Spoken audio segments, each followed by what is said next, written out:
시편 22편. 우리 주님이 십자가에 달리셔서 그 고난을 당하실 때 엘리 엘리 라바 사박다니, 내 하나님이여 내 하나님이 어찌하여 나를 버리셨나이까, 이 고백하실 그때 시편 22편에 예언이 성취된 것입니다. 마치 다윗이 성령 안에서 예언적으로 시간을 초월하여서 십자가에 달리시는 예수님의 심령을 다 이해했는지 없는지는 모르겠어요. 하지만 이 고백 그대로 예수님께서 이 심령으로 말씀하신 바였습니다. 한번 읽어볼게요. 제가 읽어볼게요. 눈으로 따라와 주세요. 내 하나님이여 내 하나님이여 어찌 나를 버리셨나이까, 어찌 나를 멀리하여 돕지 아니하옵시며 내 신음하는 소리를 듣지 아니하시나이까. 내 하나님이여 내가 낮에도 부르짖고 밤에도 잠잠치 아니하오나 응답지 아니하시나이다. 이스라엘의 찬송 중에 거하시는 주여, 주는 거룩하시나이다. 우리 열조가 주께 의뢰하였고 의뢰하였으므로 저희를 건지셨나이다. 저희가 주께 부르짖어 구원을 얻고 주께 의뢰하여 수치를 당하지 아니하였나이다. 나는 벌레요 사람이 아니라 사람의 회방거리요 백성의 조롱거리니이다. 나를 보는 자는 다 비웃으며 입술을 삐죽거리며 머리를 흔들며 말하되 저거 여호와께 의탁하니 구원하실걸, 저를 기뻐하시니 건져주실걸 하나이다. 오직 주께서 나를 모태에서 나오게 하시고 내 모친의 젖을 먹을 때에 의지하게 하셨나이다. 내가 날 때부터 주께 맡긴 바 되었고 모태에서 나올 때부터 주는 내 하나님이 되셨사오니 나를 멀리하지 마옵시며 환난이 가깝고 나를 도울 자 없나이다. 많은 황소가 나를 애워싸며 바산의 힘센 소들이 나를 둘렀으며 내게 그 입을 벌림이 찢고 부르짖는 사자 같으니이다. 나는 물같이 쏟아졌으며 내 모든 뼈는 어그러졌으며 내 마음은 촛밀 같아서 내 속에서 녹았으며 내 힘이 말라 질그릇 조각 같고 내 혀가 이틀에 붙었나이다. 주께서 또 나를 사망의 진토에 두셨나이다. 개들이 나를 에워쌌으며 악한 무리가 나를 둘러 내 수족을 손발을 찔렀나이다. 내가 내 모든 뼈를 셀 수 있나이다. 저희가 나를 주목하여 보고 내 겉옷을 나누며 속옷을 제비 뽑나이다. 여호와여, 멀리하지 마옵소서. 나의 힘이시여 속히 나를 도우소서. 내 영혼을 칼에서 건지시며 내 유일한 것을 개의 세력에서 구하소서. 나를 사자의 입에서 구하소서. 주께서 내게 응답하시고 들소불에서 구원하셨나이다. 내가 주의 이름을 형제에게 선포하고 회중에서 주를 찬송하리이다. 여호와를 두려워하는 너희여, 그를 찬송할지어다. 야곱의 모든 자손이여, 그에게 영광을 돌릴지어다. 너희 이스라엘 모든 자손이여, 그를 경외할지어다. 그는 곤고한 자의 곤고를 멸시하시거나 싫어하지 아니하시며 그 얼굴을 저에게서 숨기지 아니하시고 부르짖을 때에 들으셨도다. 대회 중에 나의 찬송은 주께로서 온 것이니 주를 경외하는 자 앞에서 나의 서원을 갚으리이다. 겸손한 자는 먹고 배부를 것이며 여호와를 찾는 자는 그를 찬송할 것이라. 너희 마음은 영원히 살지어다. 땅의 모든 끝이 여호와를 기억하고 돌아오며 열방의 모든 족속이 주의 앞에 경배하리니 나라는 여호와의 것이요 여호와는 열방의 주제심이로다. 세상의 모든 풍비한 자가 먹고 경배할 것이요 진토에 내려가는 자 곧 자기 영혼을 살리지 못할 자도 다 그 앞에 절하리니 후손이 그를 봉사할 것이요 대대의 주를 전할 것이며 와서 그 공의를 장차 날 백성에게 전하며 주께서 이를 행하셨다 할 것이로다. 아멘. 우리 주께서 십자가에 못 박히신 채 엘리 라바 사박단이 외치시며 10년 가운데 고백하셨던 그 내용의 축약이라 할 수 있습니다. 여러분, 인생 가운데 여러 가지 업다운이 있었어요. 업앤다운이 있을 수 있어요. 이 시편 자체에서도 시작 부분은 아무리 밤낮으로 부르짖고 어려움 가운데 있는데 주님이 듣지 않으시는 것 같은, 잠잠하시는 것 같은 그 상태에서 바로 믿음의 고백으로 바뀝니다. 응답지 아니하신다고 고백한 직후에 바로 3절에 이스라엘의 찬송 중에 거하시는 주여, 주는 거룩하시니이다. 우리 조상들이 주께 의뢰하였고 의뢰하였으므로 저희를 건지셨나이다. 저희가 주께 부르짖어 구원을 얻고 주께 의뢰하여 수치를 당치 아니하셨나이다. 아멘. 우리 믿음의 선배들, 성경에 기록되어 있는 믿음의 선배들뿐만 아니라 우리가 알고 있는 수많은 역사 동안 존재했던 예수님의 증인들, 선배들이 어떻게 그들의 인생을 통틀어서 어려움과 환난 가운데 있었으나 건진받았고 주께서 신실하게 응답하셨고 지금 하늘 어디에 있는지를 알기 때문에 이 믿음의 고백으로 바뀔 수 있는 거예요. 6절, 현실은 이렇습니다. 나는 벌레고 사람이 아니라 사람의 회방거리요 백성의 조롱거리이다. 사람들이 벌레조차도 취급하지 않는, 사람으로 취급하지 않는 그런 상황, 조롱거리. 여러분들을 보며 비웃고 하나님 맨날 얘기하니 하나님이 뭐 다 해주신다며 그러면서 조롱하는 소리. 저가 여호와께 의탁하니 구원해 주실걸? 쥐가 하나님 믿는다고 하니 하나님 알아서 해주시겠지. 삐죽이고 저가 건져주시겠지 하며 조롱하는 상황이 현실이고 팩트였어요. 이 시편 기자에게. 또 거기서 믿음의 고백이 나옵니다. 9절부터 오직 주께서 나를 모태에서 나오게 하시고 내 어머니의 젖을 먹을 때 의지하게 하셨나이다. 내가 태어날 때부터 주께 맡긴 바 되었고 어미의 태에서 나올 때부터 주는 내 하나님이 되셨사오니 나를 멀리하지 마옵소서. 환난이 가깝고 도울 자 없나이다. 많은 황소가 나를 에워싸고 바산의 힘센 소들이 나를 둘렀으며 내게 그 입을 벌림이 찢고 부르짖는 사자 같으니이다. 나는 물같이 쏟아졌으며 내 모든 뼈는 어그러졌으며 내 마음은 촛밀 같아서 내 속에서 녹았으며 내 힘이 말라 질그릇 조각 같고 내 혀가 이틀에 붙었나이다. 주께서 또 나를 사망의 진토에 두셨나이다. 개들이 나를 에워쌌으며 악한 자들이 나를 둘러 내 손발을 찔렀나이다. 이게 현실 상황이었어. 이 믿음의 고백. 태어날 때부터 하나님의 은혜 가운데 태어난다. 여러분, 시편 51편에 보면 다윗이 뭐라 그럽니까? 내가 나를 불쌍히 여기셔서 얘기하면서 내가 죄악 중에 잉태되었으며 하지만 그 은혜 가운데 비록 죄악 가운데 되었지만 그 은혜로부터 계속 태어났다는 다윗의 그 고백. 부모는 나를 버렸으나, 우리가 성경 공부할 때 봤었죠. 다윗은 실제 부모가 거의 버린 사람 취급했었어요. 다윗이 실제 고백하는 거예요. 부모는 날 버렸으나. 그리고 심지어는 사생아 불륜에서 나온 자식일 수도 있다고 우리가 성경 안에서 그런 힌트가 있다는 것을, 그럴 수도 있다는 것을 우리가 봤었습니다. 그래서 다윗이 그렇게 고백했을 수도 있어요. 그럼에도 불구하고 다윗은 어릴 적부터 누가 뭐라 그러지 않아도 하나님을 신뢰하고 의지했습니다. 인생의 우여곡절을 겪으면서 그렇게 이렇게 고백할 정도로 정말 소망이 끊어져가는 그때에도, 여러분 여기 보면은 악인들이라고 얘기하는데 주변이 하나님의 이름을 아는 악인들이에요. 하나님의 이름으로 조롱합니다. 저 하나님 의지한다니까 뭐 살려주겠지, 어떻게 하겠지. 근데 그들이 조롱하고 비웃고 공격하는 그때 다윗의 고백, 결론이 뭡니까? 22절 이 업다운을 거쳐서 믿음의 돌파의 결론이 이거예요. 내가 주의 이름을 형제에게 선포하고 회중에서 주를 찬송할 것이다. 24절 주님은 곤고한 자의 곤고를 멸시하거나 싫어하지 아니하시며 그 얼굴을 저에게서 숨기지 아니하시고 부르짖을 때에 들으셨도다.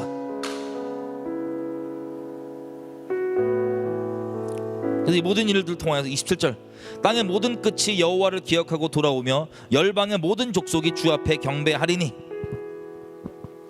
주님을 위하여 주님 안에 온전히 거하는 자도 거하지 않는 자들도 다 그 앞에 무릎을 꿇고 경배할 것이라 고백을 합니다. 여러분 이렇게까지 어려움을 겪지 않았을 수도 있지만 우리 인생 가운데 계속해서 이런 일이 있을 수 있습니다. 하지만 이 다윗이 보여줬던 것처럼, 그리고 우리 주님이 아버지 하나님에게서 끊겼을 그때 소리치셨던 그 심령, 이 비슷한 심령일 수 있어요. 이 예언의 성취. 여러분들이 지금 어느 상황에 어떤 처지에 있던 우리 같이 이렇게 기도했으면 좋겠어요. 하나님, 내 중심 가운데 나를, 여러분의 출생이 실제 물리적으로도 세상에 밝힐 만한, 자랑할 수 있을 만한 그런 온전한 출생이 아닐 수도 있고, 다윗처럼 그냥 일반적인 가정에서 태어났을 수도 있고, 상관없이 이 자리에 같이 우리 예배드린다는 것은 하나님께서 우리에게 모태에서부터 신이 하나님 되어주셨고 이 자리까지 에베네셀 하나님으로 인도해 주셨다는 겁니다. 여지껏 인도하신 그 주님을 우리가 끝까지 주님 신뢰하고 따라갈 수 있게, 붙잡을 수 있게 우리를 은혜로 붙잡아 주십시오. 하나님, 어떠한 상황 가운데 이렇게 엘리 라바 사박다니 하나님이 나를 버린 것만처럼 여겨지는 그런 극심한 상황이 내게 주어진다 할지라도 끝까지 믿음으로 승리하며 할 수 있게 도와주십시오. 우리 믿음의 선배들, 믿음의 열조들, 우리의 증인들, 이분들이 그 믿음으로 돌파하며 했던 것처럼, 그리고 우리 예수님께서 그 상황을 돌파하며 하였던 것처럼 능히 믿음으로 승리할 수 있도록 우리 중심을 붙잡아 주십시오. 하나님, 우리 중심을 붙잡아 주십시오.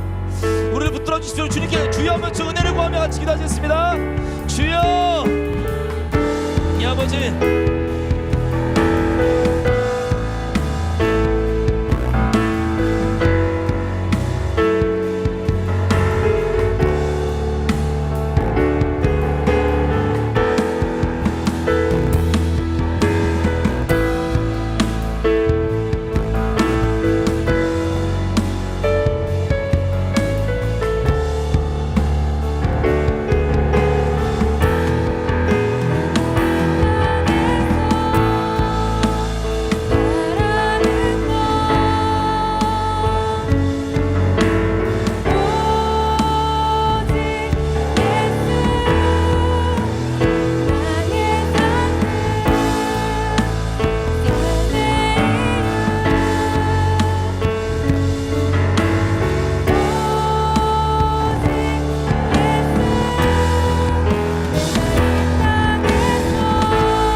주시네.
다시는 눈물이 없는 곳, 다시는 눈물이 없는 곳, 주님이 친히 닦아주시네. 다시는 눈물이 없는 곳, 주님이 친히 닦아주시네.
같이 하나님께 기도하겠습니다.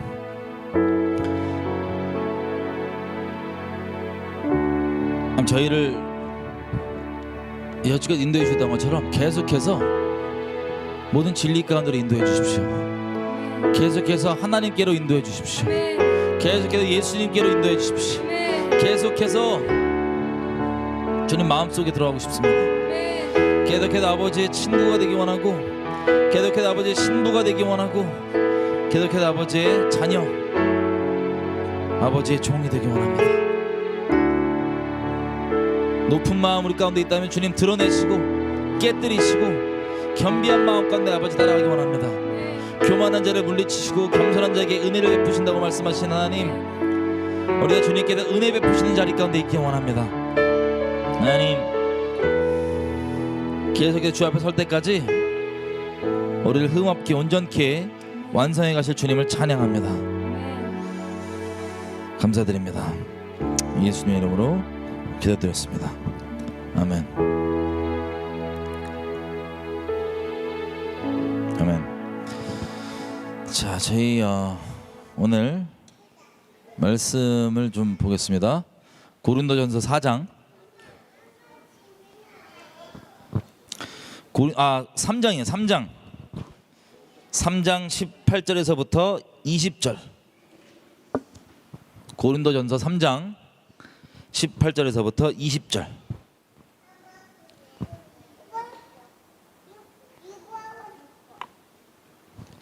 저희가 이번에 이번 주에 온라인 교제를 했는데, 교제하는 중에 좀 얘기가 있었어요. 이게 뭐였냐면 종교성에 대해서 한번 다뤘으면 좋겠다 라는 요청이 있어서 여러분, 종교성은 사실 다루기가 쉬운 게 아니더라고요. 제 입장에선 어떤 분한테 쉬울 수도 있는데, 저한테는 이게 정말 우리 존재에 덕지덕지 붙어있는 그 죄성의 끝판왕이기 때문에 이걸 뭐 말로 설명해서 어떤 틀로 어떤 지식으로 정리하기가 쉽지가 않은 거예요. 그런데 이제 저는 신뢰하기로 각자 여지껏 우리 같이 예배드리는 분들이면 여러 가지 구별되는 과정들이 있으셨을 거예요. 여러분 인생 가운데 크게는 어떤 WCC나 WEA 같은 배교된 교단에서 분리되는 것, 그리고 거기서 헤어나지 않는 교회에서 분리되는 것, 그리고 거기에서 온전치 않은 다른 영으로 교제하는 분들과 분리되는 것부터 시작해서 심지어는 그게 가정에서 분리된 분도 있고요. 그리고 영촌인 부부 사이에서 분리된 분도 있습니다. 다는 아니지만. 그래서 각자의 어떤 구별되는 과정들이 다 있으셨을 거예요. 그런 과정들을 거쳐서 저희가 지금 같이 예배를 드리고 있는데, 부탁드리고 싶은 게 이거예요. 혹시라도 당연히 그렇게 생각하시는겠지만 혹시나라도 부탁드리는 건, 저희가 지금 여기 공통점은 뭐냐면 짐승의 표를 안 받았습니다. 그리고 짐승의 표를 논쟁을 안 해도 되는 분들끼리 다 모여 있는 거예요. 그 지긋지긋한 논쟁. 그리고 뭐가 배교인지 배도인지, WCC, WEA가 왜 배도인지 설명 안 해도 되는 분들 다 모여 있어요. 다 구별돼 있고, 왜 구별되는지 설명 안 해줘도 돼요. 다 구별하신 분들이, 구별되신 분들이. 자, 그리고 이제 짐승의 표까지도 안 받고, 이것 때문에 정말 가정 내에서도 정말 눈물겨운 일들, 가슴 아픈 일들 겪은 인물도 다 여기 있습니다. 같이 예배드리는 온라인상에. 자, 이렇게 구별되는 과정이 쉽지가 않았어요. 그죠? 엄청난 결단이었고 엄청난 아픔이었고, 정말 남에게 설명 못하는, 정말 하나님만 알아주시는 그 중심의 결정들이었습니다. 여러분, 되게 위로의 말씀을 드리고 싶어요. 근데 한 가지, 어떤 거냐면 그게 다가 아닙니다. 그게 끝이 아닙니다. 혹시나, 안 그러시겠지만 혹시나 지금 짐승의 표 안 받았다 그래서 이제 난 뭐 괜찮아, 이런 분들 혹시 있다면 아니신 거 아시죠? 그리고 또 더 나아가서, 이게 뭐 저희 모이는 거 이제 아무것도 아닌데 저희 같이 이제 모이게 됐잖아요. 어떻게 보면은 뭐 어떻게 우여곡절 이렇게 소수로 비공개로 모이게 됐단 말이에요. 근데 여기에 같이 예배 드린다고 해서 나 괜찮아 이런 분 없겠죠? 끝이 아니에요. 주님 오실 때까지 성령께서 주체가 되셔서 우리를 계속해서 흠없고 점없게 빚어가 주실 겁니다. 끝이 아닙니다. 다 잡은 게 아니에요. 당연하겠지만 혹시나 높아지면 말씀드려요. 그 과정 중에 주님께서 계속 우리를 다뤄주시는 과정 중 종교성에 대해서 저희가 얘기하고 싶은 이유 중 하나는 이거였어요. 사실 종교성은 제가 어떻게 생각하고 있었냐면, 인간적으로는 이런 우리 비공개 모임 하면서도 오프라인으로 서로 만날 일이 없으니 굳이 종교성에 대해서 건들지 않는 게 좋다.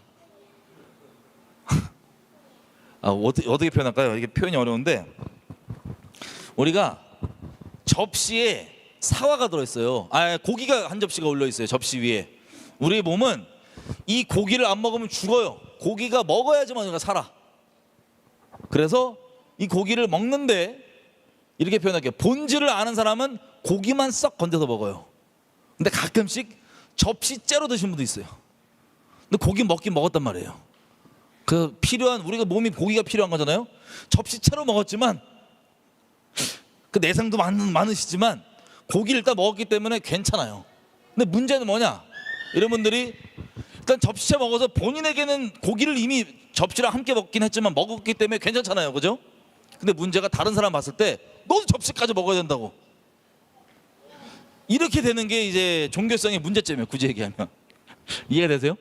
종교성이 다 완전히 안 털려도 돼요. 사실 전 그렇게 생각해요. 왜냐하면 본질이 그 안에만, 종교성이 접시라는 틀이라면 그 안에 본질만 담고 있는 것만 확실하다면, 접시째 먹으면 본인 많이 아프시죠. 많이 힘드시고. 근데 접시도 먹으면 접시는 안 먹어도 돼 그러면 또 승질 내세요. 그런 분들은 접시도 안 먹게 한다고, 저 마귀라고. 접시 먹지 말라 그런다고. 제가 많이 이런 걸 겪었기 때문에 굳이 접시 먹으시는 분들은 접시 먹지 않아도 된다고 얘기할 필요가 없구나를 제가 체험상 알게 됐기 때문에, 일단 뭐 접시째로라도 고기를 먹었으면 그냥 전 냅두는 거예요, 그냥.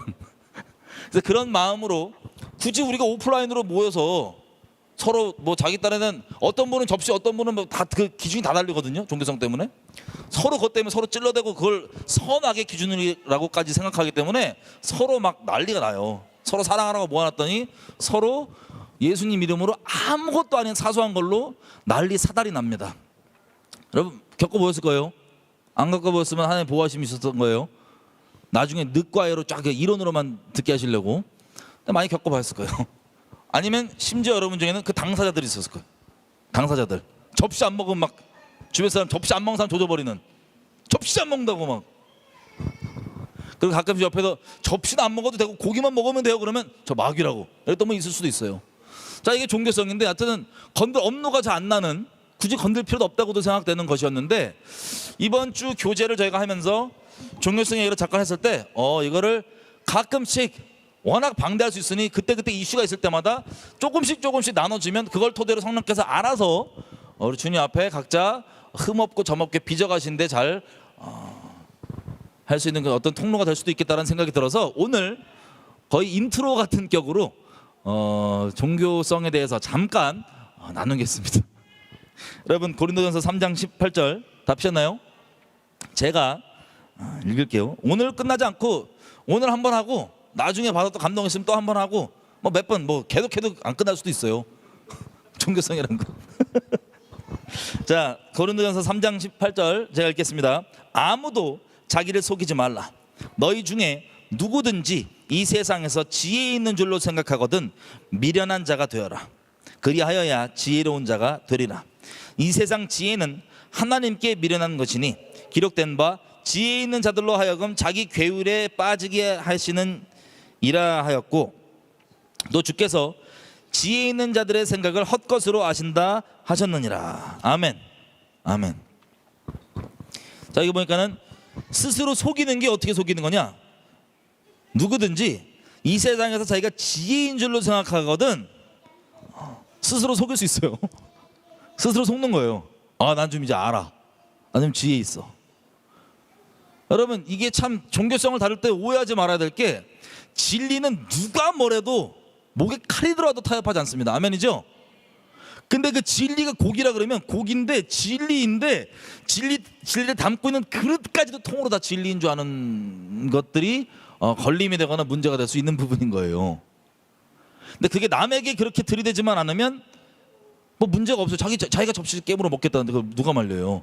접시 먹겠다는데 접시까지. 자, 그런 부분인데 그 종교성이라는 건 사실 자기가 안다고 하는 것, 스스로 지혜 있다고 생각하는 것과 연관이 좀 많이 있습니다. 자, 고린도전서 8장 가보겠습니다. 1절 제가 읽을게요. 우상 제물에 대하여서는 우리가 다 지식이 있는 줄 아나 지식은 교만하게 하며 사랑은 덕을 세우나니 만일 누구든지 무엇을 아는 줄로 생각하면 아직도 마땅히 알 것을 알지 못하는 것이요 또 누구든지 하나님을 사랑하면 이 사람은 하나님의 아시는 바 되었느니라. 아멘. 아멘. 여러분, 쉽게 얘기하면 자기가 안다고 생각하면요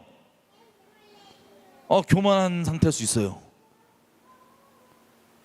여러분, 본질적 진리는 우리가 하나님께 알려주신 거 딱 붙잡아야 돼요. 그죠? 그건 누가 뭐라고 타협하잖아요. 그건 아는 거 맞아요. 근데 그 외에 다른 것들 두고 얘기를 좀 해보면 이게 어떤 맥락을 얘기하냐, 우상 제물이 나쁜 거냐 아니냐에 대한 이 논쟁에서 나온 맥락이에요, 이게. 그래서 바울이 뭐라고 이어가냐, 8장 4절에 그러므로 우상의 제물 먹는 일에 대하여는 우리가 우상은 세상에 아무것도 아니고 또한 하나님은 한 분밖에 없는 줄을 안다. 근데 7절 이 지식은 사람마다 가지지 못하여서 어떤 사람들은 지금까지 우상에 대한 습관이 있어 우상의 제물로 알고 먹기 때문에 그들의 양심이 약하여지고 더러워졌고, 또 8절 이 먹는 거, 이걸 우상 제물을 먹냐 마냐 이 먹는 거 있죠. 이 먹을 것은 우리를 하나님 앞에 세우지 못하나니 우리가 먹지 아니하여도 부족함이 없고 먹어도 풍성함이 없으리라. 그 지금 뭐예요? 이 논쟁이 우상 제물인데, 이거 우상한테 들어진 제물인데 먹냐 마냐 엄청 논쟁하는데 바울이 결론 깔고 얘기하는 게 이거예요. 먹어도 되고 안 먹어도 돼 라는 뜻이에요. 근데 이것 때문에 교회 내에서 사달이 나고 막 얘기를 하는데, 지식적으로 따지면 우상 제물이니까 마귀적인 거 맞아요. 그죠? 어떤 분들은 이렇게 얘기할 수 있습니다. 교회 내에서 야, 저거 아무것도 아니고 하나님밖에 없는데 저게 무슨 상관이야. 뭘 먹든 감사함으로 먹으면 버릴 게 없고 그냥 말씀과 기도로 거룩해지는데 그냥 먹으면 돼. 그리스도 안에 자유하면 돼. 이러면서 자유파, 먹으면 안 돼, 접시째로 이거 접시파, 요들이 자주 붙는단 말이에요. 둘 다 어디가 옳은 건 아니에요. 근본적으로, 지식적으로 말고 근본적으로, 존재적으로. 결론을 뭐라고 얘기하면 이렇게 얘기해요. 9절 먹든 안 먹든 상관없는데 그런즉 너희 자유함이 약한 자들에게 걸리는 것이 되지 않도록 조심해라. 10절 네가 안다고 하는, 지식이 있다고 하는 네가 우상의 집에 앉아서 먹는 것을 보면 그 약한 자들의 양심이 담력을 얻어서 어찌 우상의 제물을 먹게 되지 않겠냐. 그러면 너의 그 안다고 하는 자유에 대한 그 지식 때문에 약한 자가 멸망당하니까 이것은 그 지식이 잘못돼서가 아니라 너의 그 지식 때문에 혹시 누가 실족하거나 그래서 넘어지면 그게 죄가 될 수 있다라고 얘기를 하는 거예요. 그래서 13절 만약 먹을 것 때문에 네 형제가, 너는 자유의 지식을 알아서 괜찮다고 여기지만 그 형제가 그것 때문에 실족하면 나는 영원히 고기를 먹지 아니어서 내 형제를 실족지 않게 하리라 라고 얘기합니다. 자, 이 차원에서 나오는 얘기였어요. 지식은 교만케 하고 사랑은 덕을 세운다고. 그러니까 무언가를 아는 지식이 답이 아니고 하나님 안에서의 진리의 사랑이 답인 거예요. 아멘이죠? 종교성의 답은 그겁니다. 근데 이 부분을 조금, 그리고 각자가, 제가 또 굳이 안 나누려고 했던 이유 중에 하나는 뭐였냐면, 여기 있는 대부분의 분들이 지금 가정 예배를 드리시는 분들이란 말이에요. 남이랑 이거 신앙적인 것 때문에 부딪힐 일이 없어, 종교성 때문에. 그래서 굳이 이걸 왜 얘기하나 싶었는데 일단 얘기를 하는 거예요. 자, 본질로 가보겠습니다. 이게 어디로 거슬러 올라가냐? 창세기로 거슬러 갑니다. 오늘 종교성에 대한 결론을 지금 던지고 시작하는 거예요, 지금 우리가. 창세기 3장입니다. 2장부터 볼까요? 창세기 2장. 창세기 2장 17절. 우리가 잘 아시는 대로 에덴 동산을 딱 만들었어요. 그죠? 여러분, 우리가 왜 원죄가 있다 그럽니까? 왜 죄를 갖고 태어납니까? 왜 존재적으로 죄입니까? 왜 존재가 죄인입니까? 선악과 먹었다서 그렇다잖아요. 너무 먼저 그랬어. 선악과 먹어서. 이름이 근데 왜 선악과예요? 안다는 거예요. 뭐를? 선과 악을. 그 과일이에요. 이게 죄의 본질이에요. 이거 먹어서 우리 원죄 갖고 쭉 온다고 하는데 선악을 안다고 하는 거 있죠? 이게 죄의 본질이에요. 그래서 17절에 보면 이렇게 합니다. 창세기 2장 17절. 선악을 알게 하는 나무의 열매는 먹지 말라. 네가 먹는 날에는 정령 죽으리라. 이거 누가 하신 말씀이에요? 하나님께서. 에덴 동산에서 나머지 과일 다 먹어. 근데 한 가지, 선악과만 먹지 마. 이거 먹으면 너는 죽어. 반드시 죽어. 확실히 죽어라고 말씀하셨습니다. 자, 선악과예요. 그랬는데 그 이후에 18절부터는 2장 원하지도 않고 요구하지도 않았던 배우자를 주십니다. 아담에게. 그 다음에 배우자를 보고 우리 기억나시죠? 고백 23절. 아담이 가로되 이는 내 뼈 중에 뼈요 살 중에 살이라. 이것을 남자에게서 취하였은즉 여자라 칭하리라. 자기 목숨보다 더 사랑한다는 이 존재적 고백이 나온 사랑하는 존재인데, 이 사랑하는 존재가 3장에 사고 쳐요. 3장 뭐라냐? 뱀이 싹 와요. 여자한테 뱀이 싹 와서 2절 여자가 뱀에게 말하되 동산 나무의 실과를 1절 여기서 있어요. 뱀이 와서 여자한테 물어봐요. 하나님이 진짜 니네한테 동산의 모든 나무 실과를 먹지 말라 하시더냐? 이 뱀들. 이 뱀이 지금 얘기하고 싶은 건 뭐예요? 선악과를 먹이고 싶은데 다짜고짜 와갖고 선악과 먹으라고 얘기 안 해요. 그럼 안 먹히니까 항상 땅 따먹기가 들어가요. 이단들이 그런 것처럼, 뱀 같은 분들이 그런 것처럼 말하고 싶은 본질은 딴 데 있는데 딴 걸로 딱 들어와서 야금야금 얘기를 던지기 시작합니다. 그래서 결론은 뭐냐?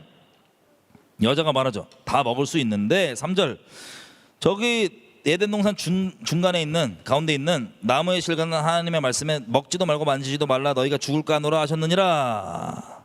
자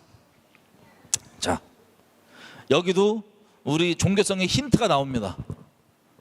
하나님이 뭐 하면 죽는댔어요? 뭐 하면 죽는댔어요? 먹으면 죽는댔어요. 반드시.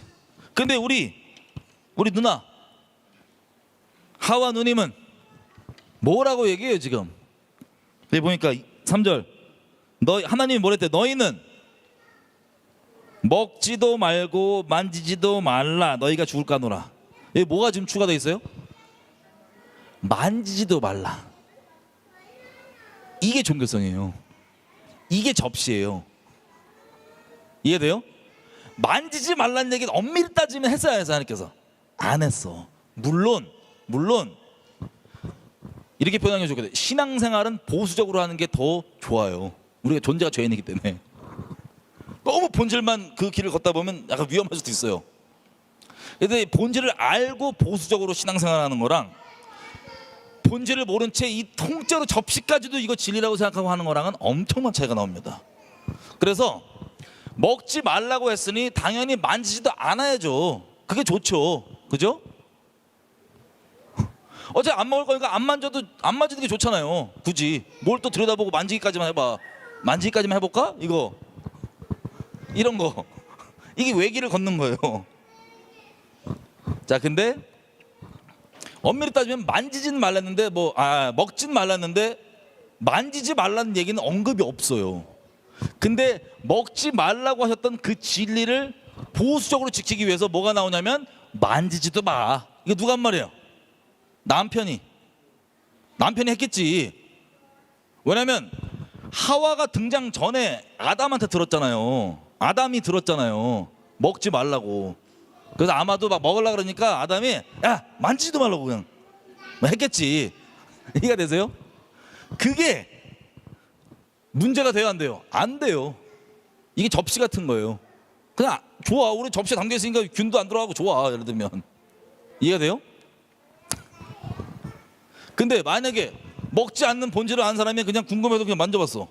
그 옆에서 하와가 보면 만지지도 말랬는데 넌 죽었다고. 이제 하나 앞에 이미 난 죽었다고, 확실히 죽었다고 이렇게 된다니까요. 이게 종교성의 차이예요. 진리. 만진 것만으로 죽었다 이거야. 이미 반드시 죽는다는데 자, 어쨌든 이 차이.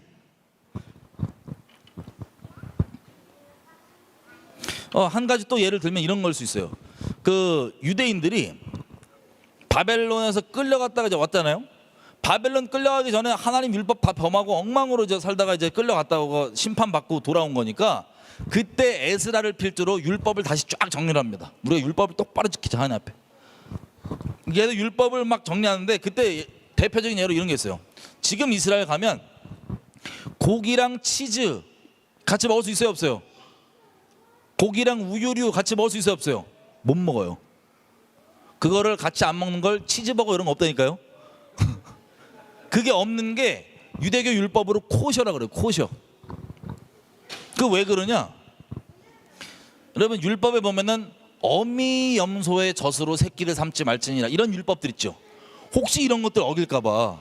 아니 그냥 우유를 우리끼리 야 고기 야 오늘 고기 먹자. 고기 자르는데 이제 우유를 저거 야 버터 이거 써봐. 그 버터 줬는데 그 혹시 그 엄마 버터면 어떻게 해? 엄마 우유면 그럴 일만에 그럴 수도 있으니 그러면 안 되니까 야 통으로 그냥 고기랑 우유랑 아무것도 먹지 마 이렇게 한 거예요. 이게 뭐야? 만지지도 말라 얘기했다. 이게 접시예요. 남에게 강요만 안 하면 본인 입장에서 난 혹시 모르니까 난 죄인이니까는 괜히 만졌다가 또 먹을 수도 있어. 그래서 난 안 만져. 그러면 좋은 거예요. 근데 다른 주변에 있는 그 본질을 알고 그래서 자유함 가운데 만지는 것까지는 뭐 만지는 거 뭐 털 있네 이렇게 막 뽀송뽀송하네 이렇게 있는 형제들한테 넌 죽었어 이렇게 할 수 있다는 거. 이해가 되세요? 차이가 뭔지? 그래서 바리새인들이 아예 이거를 그냥 축약화시켜갖고 율법을 어떻게 했냐면 고기랑 우유랑 아예 통으로 먹지 말라고 해놓고 그게 진짜 법인 줄 알고 본질을 모른 채 그대로 가잖아요. 지금까지. 이걸 어떻게 이 본질을 모르면 어떤 불상사가 생기냐? 예수님이 그래요. 요한복음에 뭐 복음서 곳곳에 뭐라고 얘기하시냐? 너희가 모세 율법을 진짜 그대로 지켰으면 나 알아봤다고. 무슨 뜻이에요? 요새 율법이 아니라 그렇게 사람의 계명이 더해진 이 종교성으로 버무려진 이거를 지키고 본질을 모르니 이 율법의 본체이신 예수님이 와도 못 알아본다는 지경이 된다는 거예요. 이 종교성의 무서움. 다시 말씀드립니다. 본질을 아는 채로 그냥 나는 보수적으로 만지지도 않을래. 그러면 좋다니까요. 근데 본질은 먹으면 죽는다는데 야 만지는 것도 안 돼. 누가 만졌어. 쟤 죽었다고. 이렇게 되는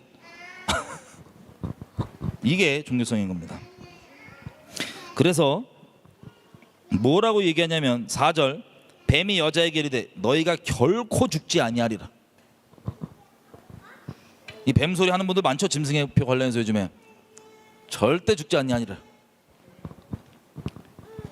그 다음에 오히려 너희가 어떻게 되냐. 5절 뱀이 하는 말이에요. 뱀말.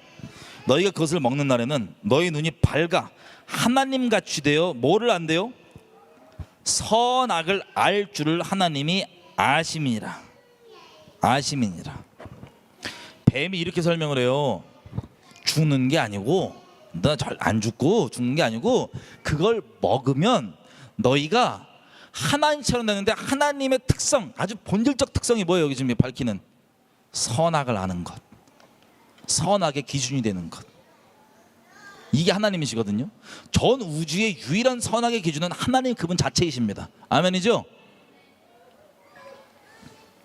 그렇게 된다는 거예요. 그게 선악과의 본질이에요. 역할이에요. 내가 한 끗을 트위스트했어요. 뱀이 선악을 아는 존재가 똑바로 아는 게 아니라 엉망 지가 하나님 자리에서 지가 선악을 판단하는 상태가 된다는 거예요. 그게 죄예요. 죄의 본질. 근데 얘가 한 끗을 비꼰 게 뭐냐면 너희 눈이 밝아져서 하나님처럼 선악을 알게 된다 그러게요. 근데 사실은 눈이 밝아지는 게 아니고 눈이 어두워져서 저희가 스스로 지혜 있다고 하나 실상은 우준하게 돼요. 이 똑같은 얘기예요. 지가 안다고 깨달았어. 근데 아무것도 몰라. 실상은 존재가 스스로 지혜 있다고 하나 아무것도 모르는 우준한 자가 된다는 그 신약 우리 이 교리들 설명할 때 반복되는 표현들 있죠. 이 선악과의 본질을 얘기하는 거예요. 그 죄의 본질.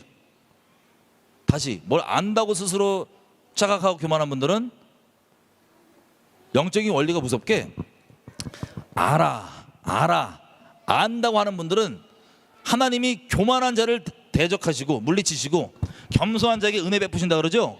근본적으로요, 이 교만과 겸손의 근본은 스스로 생각하기에 알아 아니면 난 모를 수 있어라고 하는 이 겸손의 마음의 차이예요. 근본은. 그래서 안다고 여기는 분들은 하나님이 은혜 주신 자리에 있어요, 물리치신 자리에 있어요. 물리치신 자리에 있다는 건 영적으로 하나님의 은혜는 우리에게 진리를 주시는 거예요. 말씀 진리를 열어주셔서 계속 그 진리 가운데 거하게 만들고 진리 가운데로 인도해 주시는 게 하나님의 은혜인데, 성령이 하시는 역할이 그거잖아요. 저희 인생 가운데 감사하게도 그 예수님 목숨값 지불하셔서 우리가 예수님 성령과 하나가 될 수 있도록 허락하셔서 계속해서 인도해 주시는 게 뭐냐면 그 진리 가운데 거하게 하시는 건데, 그게 하나님의 크신 은혜인데, 반대로 진리 가운데 거하지 못하게 만들어요. 뭐가? 이 교만이. 그래서 내가 안다고 얘기하고 스스로 그렇게 안다는 높은 말만 갖고 있으면 영적으로 하나님 물리치는 자리에 있고, 역할적으로 얘기하면 진리의 영을, 진리의 음성을, 성령의 음성을, 진짜 하나님의 음성을 들을 수 있는 영적인 귀가 닫히는 거예요. 그 교만이라는 게. 아유, 알아. 여러분, 세상 사람들도 뭐 안다고 하는 사람이 남의 말 듣는 얘기 들어요, 안 들어요? 아예 안 들어요. 아예 들을 생각이 없어요. 그게 영적 교만이고, 그게 하나님께서 이미 물리치신 자리에 있는 거고, 그 사람이 귀가 닫혀 있는 거예요. 반대로 겸비한 사람, 스스로 안다고 생각하냐고, 난 이렇게 알고 있으나 하나님 뭐라 그러시는지, 난 그렇게 알고 있으나 진리는 과연 어떤 것인지, 예수님 뭐라 그러시는지, 이 차이가 있는 겁니다. 겸손한 자. 베드로 샘플로 제가 자주 들잖아요. 베드로가 잘못 알고 있는 그 접시, 그 종교성이 뭐였냐면 이방인은 상종도 하면 안 돼요. 그게 접시예요, 베드로한테. 그 전까지는 본질이 있었기 때문에 그냥 와삭와삭 깨물어 접시 먹어서 오케이 괜찮아. 근데 우리 잘 아는 대로 이방인 고넬료가, 천사가 고넬료한테 와갖고 베드로한테 사람 보내서 와라 라고 요청을 해라 그랬는데, 베드로가 환상 보죠. 유대교 율법상 먹으면 안 되는 동물들이 잔뜩 접시에 있는데 성령의 음성이 먹으라, 이거 몇 번 반복한단 말이에요. 그래서 그때도 이 종교성이 세갖고 베드로가 이름은 주여 부르면서 안 그랬대. 못 먹는데, 자기는 어렸을 때부터 안 그랬대. 그런 적이 없대. 이 종교성이 이렇게 아주 우리 인생에 베드로 형도 박혀 있어요. 그냥 다 박혀 있어요. 근데 감사하게 결정적 차이점이 뭐냐, 상종도 하면 안 되는 저 더러운 이방인이 자기를 부른단 말이에요. 근데 그때 자기가 알고 있는 교리, 잘못된 교리라고, 이렇게 잘못된 교리 혹은 접시, 고기를 담고 있던 그 접시, 그게 뭐냐, 이방인 상종도 하면 안 돼가 이 접시이기 때문에 종교성에 만들어진, 마치 어미 젖으로만 안 삶으면 되는데 고기랑 우유랑 통으로 먹지 말라고 하는 그런 것처럼 이방인 아예 만지면 안 된다고 하는 요 접시 때문에 베드로가 처음에 갈등을 해요. 순간 걸림이 되니까 자기가 알고 있기로는 만나면 안 돼. 근데 그 알고 있다는 걸 누가 어디 앞에 내려놔요?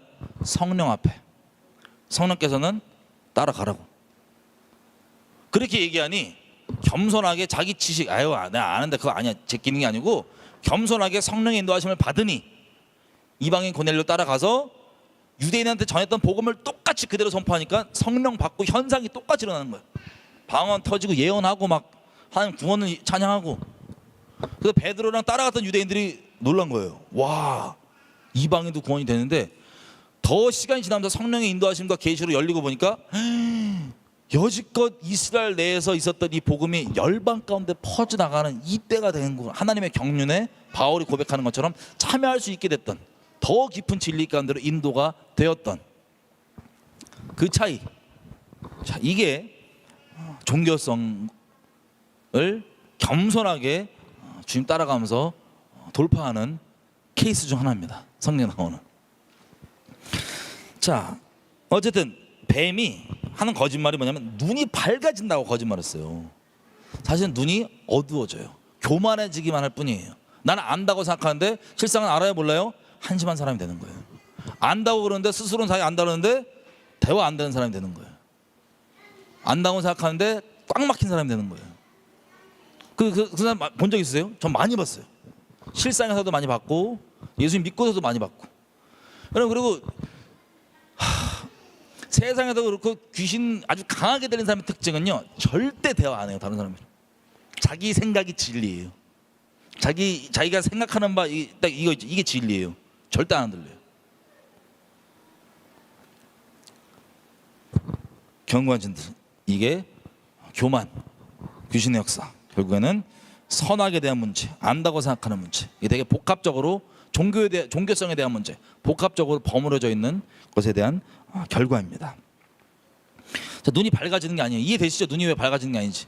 스스로는 안다고 착각하는데 주변 사람 보면 와, 쟤 어떡하냐 이렇게 되는. 자, 근데 뱀이 말한 것 중에 일부 진실, 섞여 있는 진실은 뭐냐면 선악을 똑바로 아는 건 아니에요. 잘못 알지만 아는 거예요. 지가 안다고 생각하는 선악을 안다. 그것도 하나님과 같이 하나님 자리에 앉아서. 이 부분은 맞아요. 이게 엄청난 죄의 본질이에요. 하나님 같이 선악을 안다. 하나님 자리에 앉아서 지가 선악을 판단하고 있다. 이렇게 표현하면 더 쉽게 이해할 수 있겠죠. 눈이 밝아져만 달라요. 눈이 어두워져.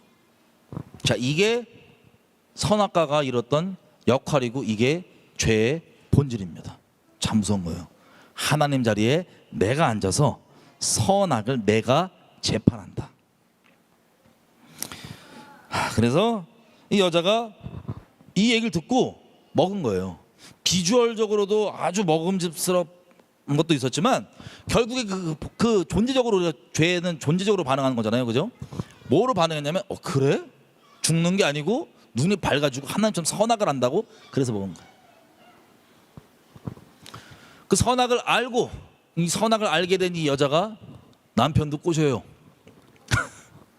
너도 먹자고. 남편도 우리 목숨나 사랑하는 아내가 먹었어. 에이라 그냥 먹었다가 선악을 알게 되자면 어떻게 와요? 와, 내가 지금 아무것도 안 걸치고 있었네. 그 전까지 프리했던 형인데 이거 온 거예요. 그거부터 시작해서 하나님 부르면 선악이 나 큰일 났어. 자기 지금 선악이 지금 안다고 아는데 하나님 부르니까 없는 척. 아담아 없는 척. 내가 여기 있나이다. 너 옷을 입고 있어. 너 뭐 했냐? 하나님께서 주신 그 여자가 안 줬으면 거기에 포함되어 있는 내용은 안 줬으면 안 일어났을 텐데 주신 그 여자가 나한테 먹으라 그랬고 꼬셔갖고 먹었다고. 여기 얼마나 큰 선악 판단들이 담겨 있어요. 잘 들으세요. 여기 어떤 선악 판단이 담겨 있어요. 누구까지 지금 원망했어요. 누구까지 악하다고 지금 표현한 거예요. 은근슬쩍 하나님까지도. 하나님 잘못이라 이거예요. 아담이 선악과 보고 판단하기를 큰일 났는데 양심은 지금 이렇게 큰일 났는데 이거 누구 잘못이야? 자기 잘못인데 누가 꼬셨던 자기 잘못이지, 그죠? 자기 잘못인데 제가 이렇게 됐고 여자는 누가 줬어? 하나님이 줬어. 하나님이 주신 여자가. 이 판단이 이렇게 무서워지는 거예요. 바로 직결로 대놓고 까놓고 얘기 안 했지만 은근히 그 안에 담겨 있는 건 하나님도 잘못했다 이거예요. 당신 잘못이라고. 이게 죄의 본질이에요. 얼마나 무서운지. 그래서 원망은 곧 죄의 본질대로 행하고 있는 거예요. 이해가 되세요? 원망은 곧 죄의 본질대로 행하고 있는 거예요. 제일 사악한 말.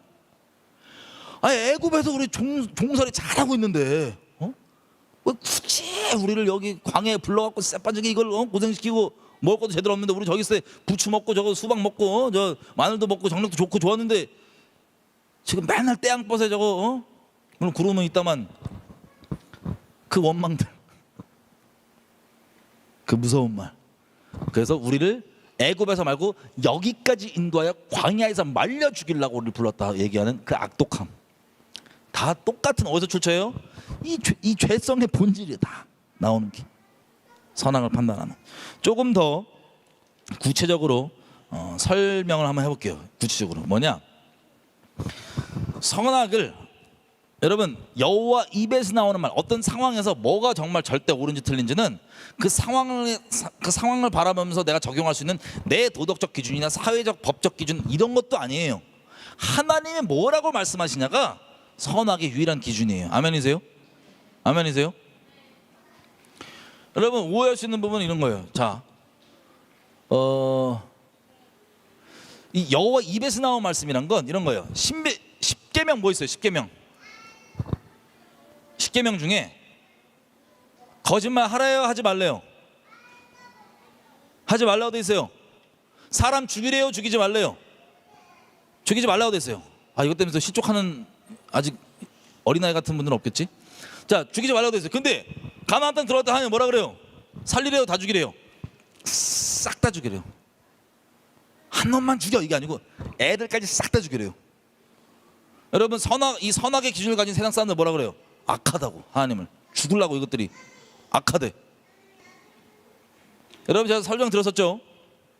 레위기 18장만 보시면 여러분 알 거예요. 왜 심판하신지 설명을 쭉 해요. 실제 고고학적으로도 가나안 땅에 그때 발견된 그릇들 보면은 식탁에서 쓰는 밥그릇인데 거기에 수간하고 막 온갖 미친 짓을 다 그려져 있어요. 동물이랑 수간하고 뭐 이런 것들. 그러니까 하나님이 심판하시는 이 지경이 동물까지 죽이라는 게 그런 이유예요. 그리고 레위기 18장 보면 어떻게 되세요? 온갖 근친상간부터 완전 말도 안 되는 이 수간까지 미친 짓을 그들의 일상으로 돼 있어요. 그래서 주님께서 그냥 치시겠다는 거 다. 애부터 어른까지, 동물까지 전부 다. 동물도 길들여져 있는 거예요. 인간과의 그런 수간이 무섭게도. 근데 그놈 몇 놈 남겨놨다가 이스라엘 백성에게 그 짐승의 습관처럼 들이대 호기심에 그냥 싹 감세포들. 하나님이 선하신 거예요. 아멘이죠? 근데 이렇게 따질 수 있어요. 십계명에 살인하지 말랬는데 왜 죽이라 그랬지? 그러면서 시험 받으신 분 없죠? 하나님은 진리가 아니야, 모순된 분이야, 이렇게 시험 받으신 분 없잖아요, 여기는. 그죠? 그 딴지 걸고 시험거리를 만드는 게 신학자들이 한 짓이에요, 미친 것들이. 죄송해요. 그 딴짓거리를 만들라고 가르친다니까요, 자유주의 신학이라고 막 신학대에서. 그래서 절대 선은 이렇게 표현한 거예요. 제가 여호와 입에서 나온 말, 지금 가서 진멸해라, 이게 여호와 입에서 나온 말이죠. 이게 가장 선한 거예요. 또 한 가지 샘플, 거짓말하지 말라고 분명히 얘기하셨는데 우리 히브리서 믿음의 장을 보면 라합이 나옵니다. 라합이 성경에서 나온 행적 중에 기록된 거 큰 거 뭐 있어요? 라합이 한 거 세상 말로 구라. 거짓말 했잖아요. 거짓말. 이스라엘 백성들 어디 갔냐? 저로 갔다고. 자기가 숨겨놓고. 이 상황에서 우리가 갖고 있는 어설픈 내 도덕적 기준, 사회적 도덕적 기준, 심지어는 내 교리, 정형화된 지식화된 교리를 들이대. 십계명에 거짓말하지 말랬는데, 그러면 라합은 뭐예요? 그들에게는 라합은 죽여야 되는 지옥 갈 존재예요. 요한계시록에도 거짓말하는 자 지옥 갔는데, 근데 히브리서에는 믿음의 선배라고 써 있을까요? 그게 믿음의 행위라고 쳐요, 하나님께서는. 자, 여호와 입에서 나온 말씀, 이게 선악의 유일한 기준입니다. 자, 이 차이점 이제 설명 안 해도 아시겠죠? 자, 그래서 하나님과 살아있는 관계에 있는 사람만, 바울이 뭐라고 얘기하냐? 신령한 자는 모든 것을 판단하나, 그리고 신령하지 않는 자는 신령한 것을 못 받아들인다고 돼 있어요. 이게 무슨 뜻이냐? 하나님과 살아있는 관계 가운데 있는 사람들은 이 상황들에 대해서 하나님께 뭐라고 얘기하지? 사사가 그런 거예요. 말씀 가지고 재판을 해주는 거, 상황에 이 말씀이 어떻게 적용돼야 되는지. 그냥 법조문 들고 와서 그냥 무식하게 무슨 지식 테트리스 하듯이 껴맞추는 게 아니고, 법도, 세상 법도 이 본질적으로 만들 때 뭐냐면 그 상황에 맞는 온전한 적용, 선한 마음과 선한 의도로 공익을 위한, 이게 법의 근본이에요. 문서화된 글자 그 내면 깊은 곳에 원래 선한 의도로 만들어진 법의 본래 의도. 그래서 이런 것들에 대해 사사가 재판관이죠. 판관.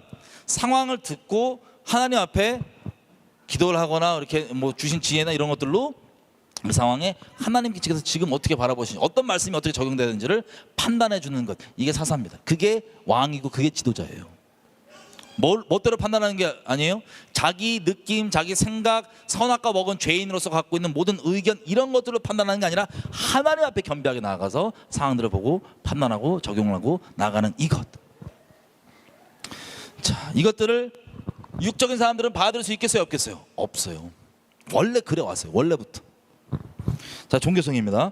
그래서 이걸 좀 더 말로 좀 표현을 해보면, 선악과니까요, 하나님이 여호와 입에서 나온 말씀, 살아있는 음성 혹은 성령, 말씀, 이게 유일한 선악의 기준이 되는데, 이거랑 상관없는 죄인이다 보니 뭐를 기준 삼기 시작하냐? 자, 본인이 재판장 자리에 앉아서 선악의 기준이 이미 만들어져요, 본인한테. 그게 세상 도덕 조금 버무리고 세상 법 조금 버무리고 결국엔 뭘 위한 거냐? 정말 무섭게도 자기 중심적으로 자기에게 유리하게 맞춰 있어요. 자기는 절대선, 하나님까지도 악. 그럼 심각한 게요, 이런 거 있어요. 이런 거 보였을 거예요. 야, 하나님이 그런 하나님은 나 안 믿어. 이런 얘기 들어본 적 있어요? 선악과 먹은 죄인으로서 제일 무서운 소리예요. 자기 재판상 하나님이 그렇게 하신다고? 그럼 안 믿어. 이런 거면 그런 하나님은 안 믿어는 하나님을 악하다고 재판한 거예요. 하나님 자리에 본인이 앉아서 재판장 딱 돼갖고 하나님도 악함. 그러면 반대로 자기는 선해 안 선해요? 자기는 선함. 이게 죄성의 본질이고 이게 참 무서운 거예요. 입으로는 아주 죄인이지 이렇게 교리적으로 고백할 수 있어요. 하지만 존재가 인식하고 있는 실제 믿음으로는 하나님조차도 악해요. 이 죄성의 본질. 그래서 이거 지옥 가야 되겠어요, 안 가야 되겠어요? 이 무서운 죄, 이걸 우리가 타고난 거예요. 그래서 자기가 선악의 기준대로 쫙 정리하면서 여러 가지 틀들을 만들어요. 여러분, 종교성은 이렇게 표현하면 좀 더 쉬울 수 있어요. 종교성이라는 건 이 안에서 수학 공식 같은 거예요. 내가 만든. 여호와 입에서 나와서 하나님, 아까 베드로처럼 내가 알기로는 좀 이게 이런 것 같은데 하나님께서 어떻게 생각하시나요? 이렇게 나가는 사람들이 아니라 그게 종교 교리든 뭐 자기 도덕이든 적당한 세상 법이든 하여튼 버무려져 갖고 자기 멋대로 기준인데 그걸로 결국에는 자기 공식을 만드는 거예요. 자기만의 공식. 그 공식 자기 적용하냐? 자긴 적용 안 해요. 남을 조질 때만 써요. 그래서 이게 무서운 거예요. 종교성이 죄성이 이 콜라보 딱 되면, 예를 들면 이렇게 뭐 이렇게 하는 건 선한 거, 이렇게 하는 건 나쁜 거, 이렇게 하는 건 뭐 거룩한 거, 이렇게 하는 건 세속적인 거 등등등 쫙 나눠진 거. 이 기본 마음 터 위에 우리가 자라면서 보고 듣고 배우고 경험하고 하는 모든 일들을 통해서 계속적으로 내면 가운데 뭐가 들어와요? 이 선악의 기준에 딱딱딱딱딱 맞춰가면서 이게 조성이 되는 거예요. 여러분, 율법이 말하듯이, 로마서에서 말하듯이 존재적으로 지식적으로 이건 죄야 아니야라고 가르쳐줄 필요 없이 그 사람이 양심이 아직까지 화인 맞지 않고 정상적으로 살아있다면 존재적으로 죄가 뭔지 알아요. 우리 어렸을 때 한번 생각해보세요. 어렸을 때 누가 안 그러셔도 이거 하면 안 될 것 같아. 이 마음 하면 안 될 것 같은데 이걸 저지르면 그 다음에 어떻게 돼요? 양심이 살아있기를 바라는 사람은 회개해요. 자기가 잘못했다고. 근데 그 부분만큼 양심을 접고 싶은 사람, 화인 맞게 하고 싶은 사람은 세상이 말해주거나 주변에서 말해주든 어떤 거든 자기가 잘못한, 존재가 아는 이 악에 대해서 괜찮다고 하는 핑계와 명분들을 쭉 땡겨와서 딱 세팅합니다. 이런 식으로 점점점 자라면서 양심도 화인 맞고 선악의 기준들이 쫙쫙쫙 자기만의 기준들로 맞춰지는 거예요. 이 중에서 제일 무서운 사람, 하나님과 살아있는 관계 가운데 있지 않은 기독교인들이 제일 무서워요. 왜? 세상 사람들은 말씀은 일단 모르니까 제끼고 다른 것들로 선악의 기준을 짝짝짝 삼아서 막 재판하고 막 칼질하고 그러는데, 기독교인들은 어떻게까지 해요? 하나님에 관한 말씀에 관한 지식까지도 어떻게 해요? 있는 그대로가 아니라 자기 취향에 맞춰서 버무려져 가지고 딱딱딱 세팅이 돼서 재판 기준, 선악 기준으로 딱 자리 잡습니다. 그래서 무서운 거예요. 기독교인 분들 중에 이 종교인 분들 제일 무서운 분들이에요. 체험 못 해보셨구나. 아주 무서운 분들이에요. 어쨌든 이게 종교성의 본질, 죄성의 본질입니다. 공식화가 되는 거예요. 그래서 이건 이렇게 저건 저렇게. 한 가지 예를 들어볼게요. 여러분, 이 말씀 기억나세요? 예수님이 직접 얘기하시죠.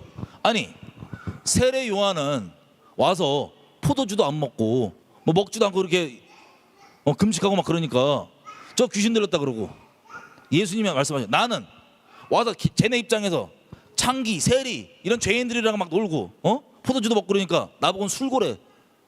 난 술고래라 그런다고 나한테. 영어로 드렁카드라 그래요. 드렁카드. 이 한글 버전에는 약간 이걸 예수님 어떻게 그렇게 표현해 그랬고 똑바로 안 섰는데 드렁카드 술고래라고 써 있어요. 술고래. 예수님 본인이 한 말이에요. 그러니까 저 바리새인들이 적용하기를 저 날 때보다 나신으로 난 이 세례 요한은 뭐 먹을 것도 똑바로 안 먹고 뭐 포도주도 입에도 안 되니까 저건 귀신 들렸어. 이렇게 판단해 버리고 오히려 예수님은 죄인들과 놀고 포도주도 먹고 그러니까는 저거는 그러니까 술고래가 약간 되게 고급진 표현이고 술주정뱅이? 뭐라고 표현해야 돼? 주사 있는 놈? 아니 하여튼 너무 심하게 가지 마시고 하여튼 그런 수준의 표현이에요. 딱 극과 극에. 근데 이거를 이 바리새인들이 그대로 판단하는 거예요. 여기 걸면 귀에 걸면 귀걸이, 코에 걸면 쾌걸이. 이 선화의 기준은요 자기 멋대로예요. 원칙도 없어요. 자기한테 적용도 안 해요. 하여튼 이런 거, 이 선화의 기준이 무서움. 여러분 이 종교성이 뭔지 이해가 되세요? 그래서 제가 로마서 14장을 두고 작년에도 한번 나눴고 자주 나누잖아요. 이것도 많이 나누지만 정말 완전히 그 본질을 이해하시는 분들은 아직 많지 않은 것 같아요. 제가 봤을 때. 뭐 본질 이해 못해도 괜찮아요. 굳이 필요 없으면 안 해도 되니까. 접시만 혼자 것만 접시까지 드시면 돼요. 남들한테 접시 먹으라고 강요하지 마시고, 접시 안 먹는 사람 막이라고 손가락 하지 마시고. 이미 그런 분들은 주님을 따를 수도 없겠죠. 어쨌든 자, 이게 무서운 선악의 기준입니다. 이걸 실제 기독교인들 갖고 있는 예를 몇 개만 들고 오늘 하나님께 이제부터 내 인생 가운데 하나님 필요하시다면 이 종교성들, 내가 고기만 먹어야 되는 이 본질을 모른 채 접시까지 먹어야 된다고 알고 있는 것들이 혹시 남에게 걸림이 되게 내가 그렇게 사랑하라 그러셨는데 사랑 안 하고 판단하고 정죄하고 있는 그런 부분이 있다면 다뤄주십시오라고 기도할 거예요. 샘플을 몇 개 드릴게요. 어떤 분들은 어릴 적부터 모태신앙으로 자라다 보니까 씻기도 안 하면 큰일 나는 줄 알아요. 씻기도 안 하면. 이런 관념도 들었을 거예요. 사회생활 하면서 씻기도 때문에 전도도 되고 감사한 일이죠. 씻기도 때문에 막 싸운다고 타협 안 한다고, 나 무조건 씻기도 한다고. 직장 상사가 야 씻기도 좀 하지마 불편해 그런다, 나 한다고 믿음으로. 이런 것들, 이런 거에 대한 씨름 감사한 일이에요. 본질을 알고 하시면 감사한 거예요. 근데 본질을 모르고 그걸 그렇게 주장을 했는데 선한 역사가 있었다. 모든 상황에서 협력하여서 선을 이루어주시는 하나님의 선하신 역사가 있었던 거예요. 그 접시까지도 무조건 진리이고 옳아서가 아니라. 그럼 씻기도 이미 시험 받으시면 이제 시작. 시험 받으시면 죄송해요, 용서해 주세요. 전 씻기도 잘 안 해요. 아니, 할 때도 있죠. 딱 시험 받을 것 같은 분 있으면 씻기도 해드려요. 진심으로 하는 거야. 기도는 가끔씩 그분들 시족하면 안 되니까, 그죠? 근데 식기도를 가끔씩 이제 그런 관념들도 있고, 식기도에 대한 이게 있기 때문에 식기도를 안 하면 큰일 나는 줄 아는 수준을 넘어서서 식기도 안 하면 나쁜 놈이 되는 기독교인으로서 선악의 기준으로 가버려 있는. 밥 먹는데 식기도 안 써. 셀모임 할 때 야 저 때문에 식기도도 안 하던데? 식기도도 안 하는데 기독교인이라고 말할 수 있어? 식기도도 안 한다 예수님을 믿는다고 말할 수 있어? 이렇게 시나리오 쫙 써지는 거예요. 이 종교인들이 하는. 무섭죠? 못 보셨구나, 못 만나보셨구나. 근데 옆에 옛날부터 들으면서 저게 뭐가 문제지? 대체 뭐가 문제일까? 식기도. 자, 이런 게 뭐냐, 이 복음서에는 뭐랑 똑같냐면 예수님이 밥 먹으러 갔단 말이에요. 바리새인들이랑 같이 쫙 앉아서 밥을 먹는데 우리 또 저기 제자들이 약간 고기 잡다 오셔갖고 약간 허기진 걸 못 참나 봐요. 형들이 많이 거치셔갖고 그냥 손 안 씻고 막 먹었더니 식기도에 걸린 거 똑같아요. 바리새인들이 손을 안 씻고 먹어? 손을? 어떻게 유대인이면서 손 안 씻을 수가 있지? 정결법 몰라? 이런 식으로 아주 강력한 선악의 기준이 돼 있어갖고 당당한 권리라고 생각하고. 왜? 선악의 기준은 자기는 완전 선에 있고 저건 악을 행했거든요. 이게 종교들 무서움이에요. 그래서 뭐라냐면 라삐한테 따져요. 저들의 우두머리. 라삐여, 어찌 손도 안 씻고 밥을 먹을 수 있냐고. 근데 예수님이 뭐라고 하세요? 사람 입으로 들어가는 게 더럽게 만드는 게 아니고 니네 봐라, 니네 말 잘했다, 말 딱 끊었다, 잘했다. 니네가 사람이 만든 요 계명, 요 종교, 사람이 만든 이 종교는 지킨다고 하면서 하나님께 실제 드려야 되는 이 계명, 하나님의 계명은 요 종교 핑계를, 니네가 만든 계명, 니네가 만든 이 종교 핑계를 하나님의 본질의 말씀을 저버린다. 이게 이사야서에 써 있는 예언인데, 이놈들이 입으로는 나를 공경하지만 마음은 내게서 멀도다는 그 예언이 니네를 두고 한 말이다. 입으로 들어가는 게 사람을 더럽게 하는 게 아니고, 입에는 온갖 더러운 죄성이 부글부글대는 그것이 입으로 나와서 사람을 더럽게 하느니라 라고 얘기하고 드시니까, 방금 손 안 씻고 먹었던 제자들도 분위기가, 이건 너무 심한데, 분위기가 아주 박살이 났다는 소리예요. 우리 주님은 진리에 따라서 대하시니까. 왜냐면 그 바리새인들이 미워서 세상 말로 막 쿠사리를 주시거나 그런 게 아니에요. 진리에 따라서 얘기해 주는 거예요. 그 끔찍한 위선의 죄악이 무엇인지 돌이키려고 돌이키라고. 근데 분위기가 너무 쌓여지니까는 밥 먹다가 제자들도 나와서 뭐냐면, 주여, 저들에게 걸림이 된 줄 모르시나이까? 우리 주님 알겠어요, 모르겠어요? 다 알죠. 자, 이 정도로 계속 본질이 아닌 거랑 부딪히는 게 예수님의 행적이에요. 바울도 마찬가지예요. 이방인들 막 전도하면서 자꾸 뭐라 그래요? 유대인들이, 야, 저 모세 율법 버리게 만드는 놈이야. 진짜 모세 율법 말고 사람의 계명을, 그 종교를, 자기 만든 종교를 버리게 만드는 놈이란 거예요. 그 중에 대표적인 게 뭐예요? 야, 할례를 안 받으라 그런데. 할례 안 받는 게 유대인이야? 할례 안 받는 게 어떻게 이스라엘 하나님을 믿는다고 말할 수 있어? 이 똑같은 거. 지금 식기도부터 시작해서 이 이슈가 똑같은 거 아세요? 여러분 인생 가운데 성령께서 적용해 주실 거예요. 똑같은 거. 그래서 바울이 뭐라고 해요? 본인이 그냥 타협하면 갈라디아서나 다른 데서 서신서 말한 거예요. 나도 그냥 그거 문제 일으키는 거, 얘네들이 걸리는 거 뭐 싫으면 그냥 니네 할래, 이방인 니네도 다 할래 줘버리면 끝나. 근데 내가 이걸 타협하지 않은 이유는 뭐냐면 이게 본질이 아니기 때문에, 진리를 붙잡고 저 외식하는 거에 매일 수가 없기 때문에. 그래서 이걸 내가 타협했으면 이런 일 안 겪는다고 내가 라고 얘기를 하는 거예요. 할례는 오직 이방인에게 굳이 강요할 필요 없고, 아무리 육신적 할례를 받았어도 마음에 받는 그 심령의 할례가 없는 건 그 가짜다. 그게 바로 무할례다. 실제 무할례. 육체에 주는 할례의 의미가 뭐냐? 심령 가운데 받은 새겨진 그 주님의 말씀,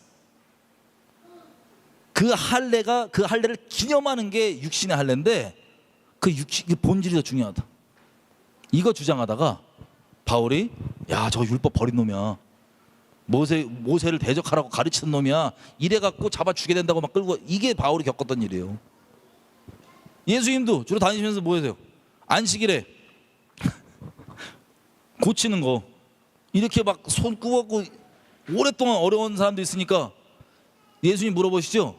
안식일에 선을 행하는 게 옳으냐 나쁘냐 물어봤더니 대답을 안 해요. 이 종교가 얼마나 무서운지. 양심에 화인 맞아갖고 종교에 화인 안 맞았으면 이거 대답할 수 있거든요. 애들도. 이건 지식으로 하는 게 아니에요. 근데 대답 안 하고 있으니까 주님이 노하셔서 쳐다보시다가 고쳐요, 손 마른 자를. 그때 어떻게 돼요? 안식일 때 아무것도 안 해야 된다고 하는 이 종교의 틀, 이 접시를 가진 애들이 이걸 선악의 기준까지 둔 상태로 끔찍한 종교인이다 보니, 안식일 날 감히 뭐 병 고친다고 의술 행위를 했어? 죽여버려야 된다고. 양심에 찔려도 보세요. 그래서 이거 지금 했다고 너희가 대답 안 하냐 예수님이 쏘아보시잖아요. 양심 찔렸을까 안 찔렸을까요? 살아있는 사람 찔렸어요. 근데 이미 종교로 양심 화인 맞아 있는 이분들에게는 끝나고, 양심 찔린 거 아니까 사람 눈치 봐야 되니까 가만히 있다가 끝나고 죽여버리죠. 예수님은 그때부터 죽이려고 토의하기 시작해요, 서기관과 바리새인들이. 여러분, 제가 아까는 아담이 하나님을 살짝 원망했다고 말씀드렸는데, 살짝 큰 거는 정도의 차이예요. 그 끝은 뭐예요? 하나님도 선악으로 판단하는 거예요. 지금 감히 예수님이 하나님이신데, 하나님의 본체이신데, 하나님을 섬긴다는 것들이 하나님의 법을 지네가 이해하고 있는 방식으로 보고 있다가 예수님을 죽여버리겠다 그런다니까요. 그게 죄성의 본질이에요. 그게 종교예요. 그게 종교인들이 한 짓이에요. 지금도 수두룩하게 이 무서운 짓을 하면서 스스로는 진짜 무서운 게 이거예요. 이게 너무 무서운 게, 이런 무서운 짓과 무서운 마음을 먹으면서 스스로를 의롭다고 생각해요. 나는 율법을 이렇게 지키니까. 무서워라. 혹시 이렇게 하나님께서 긍휼을 여기서 우리 그런 거 있으면 털어주시고 조명해 줘야 돼요. 진짜로. 얼마나 무서워요. 하나님을 대적한 자리에 있고 내가 선악과 먹었고 내가 맞는 그 기준 그 접시까지도 안 먹으면 아예 죽여버리겠다고 하는, 먹지 말라고 가르친다고 죽여버리겠다고 하는 이 무시무시함. 여러분 쉽게 생각하면요, 세상 사람들은요 당연히 선악의 기준들이 죄인이기 때문에 기독교인 아니라도 다 있어요. 자신만의 개똥철학으로 이게 좋은 거 나쁜 거 좋은 거 나쁜 거 자기에게 적용 안 돼요. 근데 좋은 거 나쁜 거 내 기준을 갖고 있는 거예요. 근데 기독교인들 다시 얘기하면 하나님 말씀에 관한 지식까지도 그렇게 버무려져 있기 때문에 진짜 무섭다는 거예요. 제가 처음에 교회에서 이제 점점 하게 보여주기 시작하면 충격받았던 점들이었어요. 자, 이렇게 종교성이라 하면 주님이 우리한테 서로 사랑하라고 부르셨잖아요, 그죠? 진리를 따라서 사랑, 진리의 사랑. 근데 서로 사랑하는 게 아니고 안타깝지만 왜 기독교인들이 모이면 맨날 판단 정제가 끊이지 않는지 이제 이해가 되세요? 오히려 더 심한 이유를 이해가 되세요? 세상 사람보다 훨씬 더 심해지는 거예요, 기독교인들. 왜? 살아있는 하나님과 관계 진짜 있어갖고 그 앞에 굴복해갖고 선하게 그 분변을 하나님 말씀 따라 정말 여호와 입에서 나온 말씀 따라 하는 게 아니라 자기 갖고 있는 기준들 갖다가 세상 사람과 다를 바가 없는데 하나님의 지식까지도 장착이 돼 있기 때문에 무섭게 하나님의 이름으로 정죄하며 판단하는 일이 교회에서 가득한 것들 여러분이 봤던 이유는 이 이유 때문이에요. 심지어 이 중에 그런 분들이 있다면 여러분 진짜 주님 앞에 돌이키셔야 돼요. 하나님께 불쌍히 여달라고 말씀하셔야 돼요. 진짜. 우리는 날 때부터 존재가 죄인이라 가지고 선악의 기준을 이렇게 득지득지 갖고 있어요. 그래서 에베소서에는 이 내면을 뭐라고 얘기하냐면 하나님 앞에 다시 거듭난 사람은 의와 진리로 새 사람을 입은 우리 속사람, 우리 내면이란 건 나라는 존재의 실체예요. 우리가 소위 얘기하면 영혼, C.S. 루이스가 얘기한 것처럼 우리는 영혼이고, 우리가 영혼이 있는 게 아니고 우리는 영혼이고 육체가 있을 뿐이에요. 남들이 우리 겉모습 보지만 우리 안에 있는 내면에 있는 나란 존재 있죠. 내 마음이라고 표현하기도 하고, 이 존재는 말로 구성되어 있어요. 말. 아마 다음 종교 관련 얘기할 때 더 자세히 할 것 같은데 언제인지 모르겠지만 거짓말 있죠. 세상으로부터 우리가 태어나고 자라면서 들어왔던 온갖 세상의 말들, 진리 말고 세상 말은 귀신 말이에요. 공중에 거저 잡은 자의 말. 세상 말들, 사람의 말 똑같아요. 사람 죄인이기 때문에 귀신 말 똑같아요. 이렇게 치면 돼요. 이런 말들로 내면이 여러 가지 경험과 지식과 이런 걸 통해서 쫙 구성되어 있는 이게 우리 죽어야 되는 본질상 진노의 자녀. 양심까지도 화인맞게 만드는 온갖 잡다한 거짓말들, 세상의 거짓말들, 심지어는 진리까지도 대적하게 만드는 잡다한 거짓말들로 가득 채워져서 자기 스스로는 의롭다고 착각하나 아예 의와 상관없고, 자기 스스로는 지혜롭다고 착각하나 아예 우준하여서 한심한 분들, 불쌍한 영혼들, 이 상태. 내면에 예수님께서 우리를 만나주셔서 바뀌는 건 그 존재가, 그 가치관들이 사라지는 게 아니고 그게 십자가에 못 박힌 채 있고, 그게 더 이상 내 인생의 결론이 아니고 내 인생의 최종 판단 기준이 아니고, 그런 게 있으나 제끼고 하나님 뭐라 그러시는지 항상 하나님 앞에 나아가서 그걸 따라가는, 그러면서 진리에 대해서 지혜롭게 지식으로 말고 존재적으로 배우고, 진리에 의해서 내면적으로 거짓말이 아니라 진리로 차근차근 채워지고 진리에 의해서 순종하니 의가 나오는 의와 진리로 새 사람을 입은 우리 속사람, 이게 우리 내면이에요. 하나님께서 제가 오늘 아주 간략하게 이 부분에 대해서 나눴지만 어떻게 보면 약간 본질적인 부분을 약간 다룬 거예요.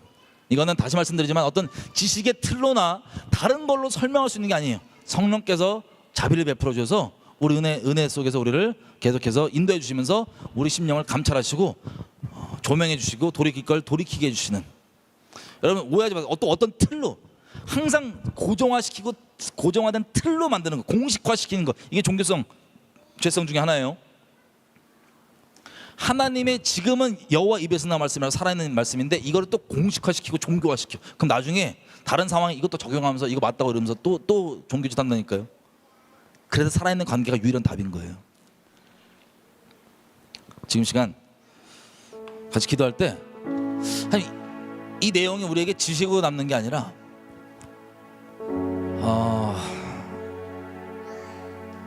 정말 우리가 주님 앞에 서잖아요. 그러면 우리 행위로 심판한다는 얘기 많이 들으셨죠? 요한계시록 써 있는 대로 행위를 따라 심판을 받아요. 근데 진짜 성도들 있죠. 하나님 앞에 있는 진짜 성도들, 이들은 예전에 예수님 믿기 전에는 모르겠지만 그 후에는 뭐가 하나님께 많든 달란트 따라서 많든 적든 뭐가 드려질까요? 행위로서. 극한 상황에서도, 어떠한 상황에서도 진리를 따라서 사랑할 영혼들을 사랑했는지, 이게 유일하게 카운트 되는 거예요. 왜? 주님이 명하신 게 이거거든요. 인해서 사랑해라. 근데 그 종교성이 있으면요, 사랑이 안 된다니까요. 사랑이 아니라 판단질만 하다 끝나요. 인생 스스로 의롭다고 생각하고. 지금 시간 기도할 때 여러분, 자, 오해하지 마세요. 이렇게 진리가 있다면 붙잡아야 돼요. 분별해야 될 법이 있다면 분별을 해야 돼요. 근데 기본적으로, 그거 왜 기본적으로 우리 심령 가운데 상태를 두고 얘기를 한 겁니다. 하나님, 내가 마치 다윗의 고백처럼 난 날 때부터 존재가 죄인입니다. 하나님, 불쌍히 여겨주세요. 하나님, 내가 입으로만 말로만 말고 세상 사랑 말고 진리를 따라 사랑하는 사랑으로 끝까지 사랑이 식어가는 이때에 정말 사랑할 수 있는 성도로 흠없이 자라갈 수 있도록 주님, 내게 이게 무슨 내용인지 조명해 주시고 나 알려주세요. 이 누룩들이 있다면 털어주시고 주 앞에 온전히 설 수 있게 해주세요. 정말 진리를 따라서 사람들이 보든 안 보든 인정해주든 인정해주지 않던 진리를 따라서 사랑하는, 하나님 앞에 그렇게 사랑하는 사람 될 수 있도록 붙들어주세요. 주님 앞에 은혜를 구하며 같이 기도하시겠습니다. 주여, 이 아버지, 오늘 나눈 이 내용 저희 가운데 필요한 부분들 온전하게 정리되고 조명이 될 수 있도록 주님께서 성령께서 이것들을 활용하시고 붙들어 주셔서 붙잡아 주십시오. 아버지, 이것 얘기했지만 이것이 또 다른 어떤 정형화된 지식이나 틀로 남지 아니하고 우리 가운데 있는 하나님께서 기뻐하지 않는 다른 종교적 누룩들, 서로 사랑하지 못하게 만드는 나의 판단의 근거와 기준들 되는 이런 누룩들 태워주시고 제하여 주시기를 부탁드립니다. 아무리 그것에 하나님의 이름을 붙이고 말씀의 지식을 붙였나 할지라도 여호와 입에서 나온 말씀만 따라가는 우리 될 수 있도록 붙들어 주십시오.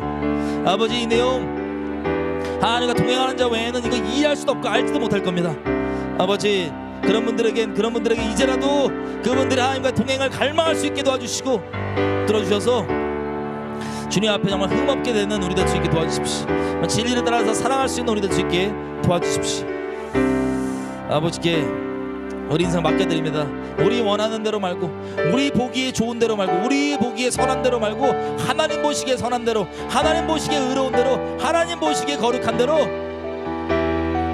우리 주님 따라갈 수 있도록 도와주십시오. 그 수많은 내가 만든 계명들, 내가 만든 종교 공식들, 내가 만든 선악의 기준들 박살내 주십시오. 주님께 맡겨드립니다. 아버지께 맡겨드립니다. 감사드리며 예수님 이름으로 기도드렸습니다. 아멘. 그래서 뭐 너무 많은 샘플들이 있어요. 아까 얘기하다 말했던 식기도 식기도 안 한다고 마귀라고 보시는 분들 만약 있다면 뭐 그런 것들, 뭐 일요일날 우리 교제 때 나온 얘기는 일요일날 예배 드리는 거, 일요일날 예배 안 드린다고? 하여튼 여러 너무 많아요. 너무 하나님께서 이것들을 다 직접 십자가에서 못 박아 대신 죽어주심으로 이 율법을 완성해 주셨습니다. 누구 안에? 예수님 안에. 할렐루야. 하여튼 성령께서 조명해 주시면 계속 저 여러분 간에 있기 원하고요. 그래서 그런 걸림 때문에 진짜 진리를 따라서 사랑 못하는 게 아니라 나에게 악행하는 자들일지라도 진리를 따라서 사랑. 여러분, 진리를 따라서 사랑이 중요해요. 인본적으로 좋은 게 이게 아니에요. 진리를 따라서, 하나님의 말씀 따라서, 상황 중에서도 하나님의 말씀을 따라서 정말 선악을 분별할 수 있는 그런 여러분들 됐으면 좋겠습니다. 축복합니다. 다음 주에 뵐게요.